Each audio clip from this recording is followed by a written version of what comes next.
Here we go, guys. You knew it was coming. You knew we'd be reporting on the numbers of people, the sheer amount of people flooding this game. You know, the other night I was on with Swaggle and they were talking about this guy named Journo saying that he doesn't think that Marvel Rivals is going to bring in new people into comics. I say Journo is full of shit. I say Journo doesn't know what he's talking about. I say Journo has no idea how the younger mentality thinks and works. And they might say, well, LP, what makes you, such an expert? Well, here's the thing. I actually talk to younger people. I asked them when I'm at the comic shop why they don't buy comics. I asked them what they're into. And the number one thing that I usually get is they don't want to read comics. They just rather see the characters in the movies and in the video games. See, for a kid to care about a comic book character, they have to find that character elsewhere first. And that's what's going to lead them into the comics, which is what we're doing right here, right now. With Marvel Rivals being a smash hit that it is, with over 10 million players in just 3 days. NetEase free-to-play superhero-based team shooter launched on December 6th, and I was there, front row and center on day one. Came out on the PC, PlayStation, and Xbox. While Sony and Microsoft did not make PlayStation or Xbox players' numbers public, Steam makes value stats available. And it is there that Marvel Rivals is enjoying a massive, and I mean massive launch, guys. Marvel Rivals peaked over its launch weekend with almost 500,000 concurrent players, which was enough to put it in Steam's top 5 most played games. In its 20th highest concurrent player number ever seen on Steam, ahead of the likes of Helldivers 2, Grand Theft Auto 5, and Destiny 2. So we're talking about beating probably 3 of the larger games to come out in the last several years. On Steam, Marvel Rivals has a mostly positive user review rating with a score of 76% out of the 35,000 reviews tagged as positive.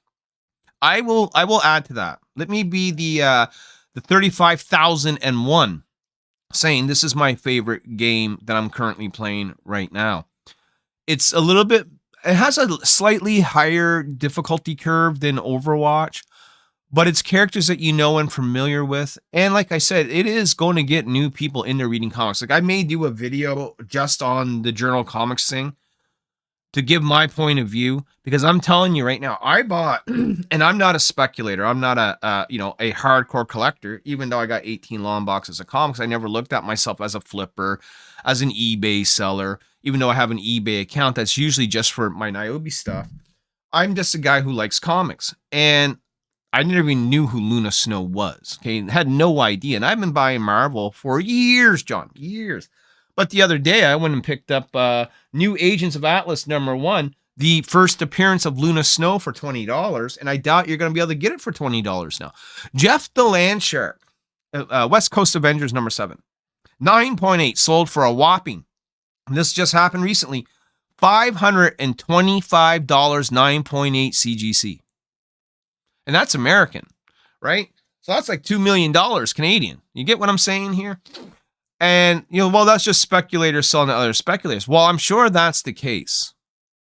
I guarantee you, come convention season, you're going to see almost every girl dressed as Luna Snow. Come convention season, you're going to see them carrying around plushies of Jeff the Landshark. You're going to see people dressed as Magic, people dressed as Squirrel Girl. You're going to see people looking for these comics. It is just the way it's going to be, ladies and gentlemen. It is just how it is, man. Look, for NetEase, it will not only hoping to keep Marvel Rivals player count as high as possible for as long as possible, but to make enough money from players to meet the company's internal revenue projections. To that end, Marvel Rivals sells a battle pass with premium skins, and also premium skins. But are they convincing players to open their wallets? Early signs suggest they are. Marvel Rivals is the second top selling game on Steam by revenue, only behind Grinding Gears Games action RPG Path of Exile #2. So, of course, the answer to Diablo 4. Look, I bought the Battle Pass. I'm guilty. Guilty as charged. I have spent money on Marvel Rivals. I spent a whole $5 American. And that will give me access to 5 pretty decent looking skins. Not for characters that I normally play, but for $5 to give back to a game that's I know gonna give me a lot of content like it's doing right now. I think that's a fair trade-off. What I won't do though is pay $16 for a skin. I won't. I just won't. Right? I'll get the stuff through the battle pass, and the battle pass, will give you a little bit of the currency, and over time that currency will build up, and then you can buy something cool from the premium shit. But I'm not going to spend fucking the price of a game to buy skin for Magic. Just not going to do it. Not going to do it. Marvel Rivals launched alongside Season 0, dubbed Doom's Rise. Now, keep in mind, these guys are no fools, right? There is a clear correlation happening between the comics, the movies, and the video games, if you have not noticed.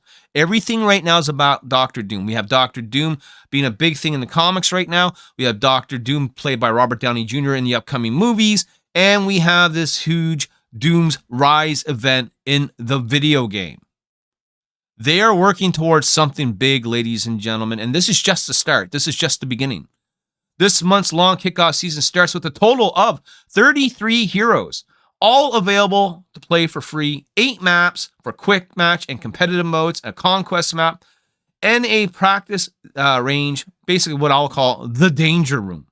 Doom's Rise serves as an opening chapter for the chaos caused by each of Dr. Doom's time experiments colliding and unleashing the time stream entanglement, NetEase said. Now look, it's realities crashing with realities. It's the multiverse.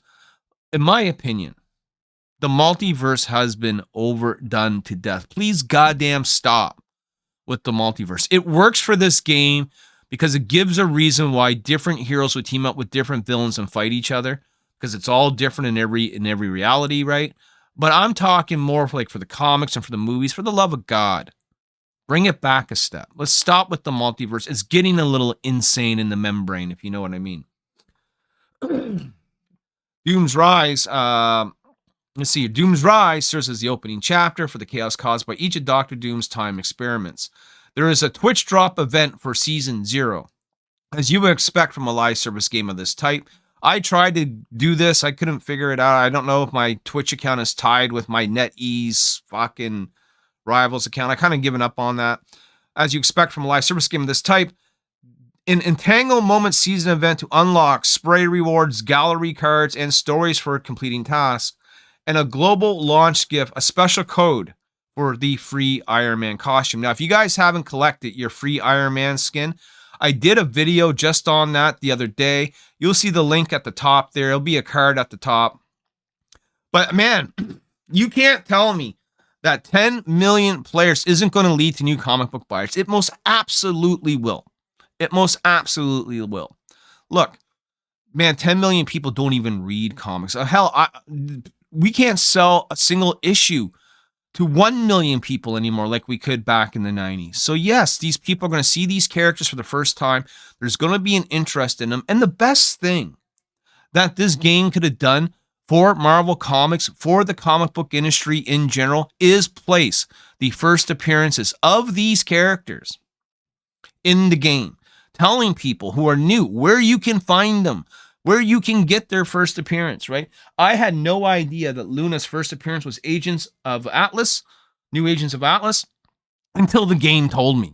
Like, I could have looked it up, but the game flat out told me. It made my job easier to find that book, and I did find it. And I'm glad to have it. I think that book's going to go up in value. I think Luna's a great character. I can't wait to see everyone cosplaying as her. I can't wait to see all the Jeff the Shark merchandise. Just like Baby Yoda, he's going to take over. And there's going to be other characters in the game that are going to be smash surprise hits. Magic is going to be one of them. I suspect people are already cosplaying Magic. She's already gained a lot of popularity, but her stock is going to grow now. And you know who else stock is going to grow? Mine. Right after a word from this sponsor. And just who is the sponsor of today's video? Well, it's me, Austin. It's been me all along. And guys, I just want to quickly point out that I too am a comic book creator.